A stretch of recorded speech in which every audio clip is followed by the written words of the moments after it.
Hey, it's Ray from Pitch Your Partners. If you're trying to break into interim work or you're between assignments, the biggest question is usually, where do I actually find these roles?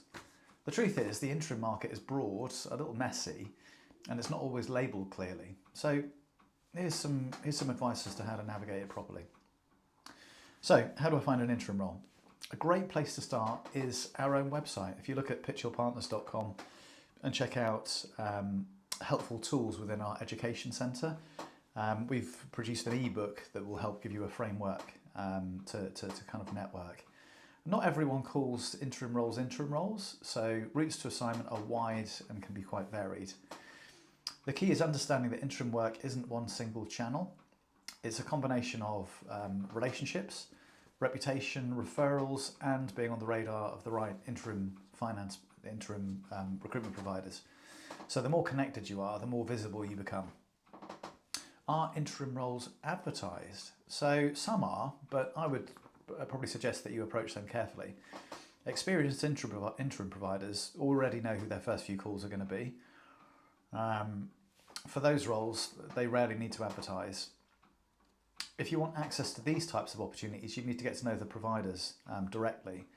That's probably where the real market is.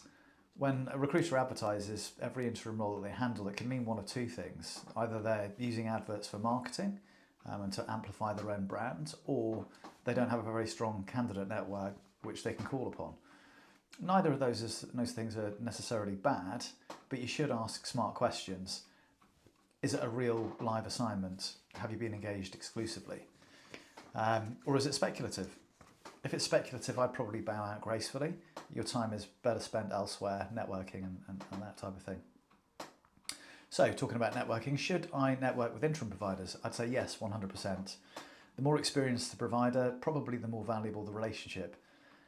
I'd avoid big social functions. You'll probably be surrounded by other people that are looking for jobs, which is fine for confidence and for practice, but it's not very good for finding opportunities. What is valuable, with the providers in mind, is regular check-ins, occasional coffee meetings, simple, honest conversations about what you're looking for. The industry, it runs largely on trust, and trust only builds through kind of consistent human contact, if you like. What can I do to increase my chances of finding an interim role quickly? So again, we come back to networking. Network as much as you can. Your visibility will drive opportunity.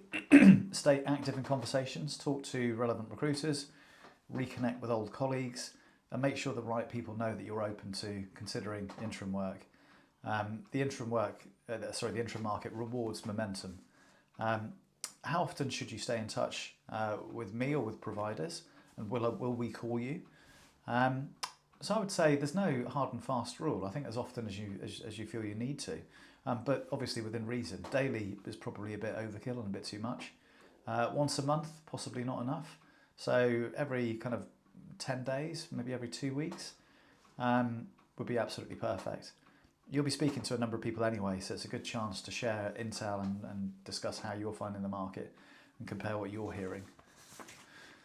And if I have an assignment that I think suits you, I'll be on the phone straight away. So finding interim work is a combination of clarity and getting your messaging right, consistency and connection. If you build the right relationships and stay proactive, the assignments will come much quicker than you expect. If you want help positioning yourself or building a smart kind of networking rhythm, please feel free to reach out. Always happy to point you in the right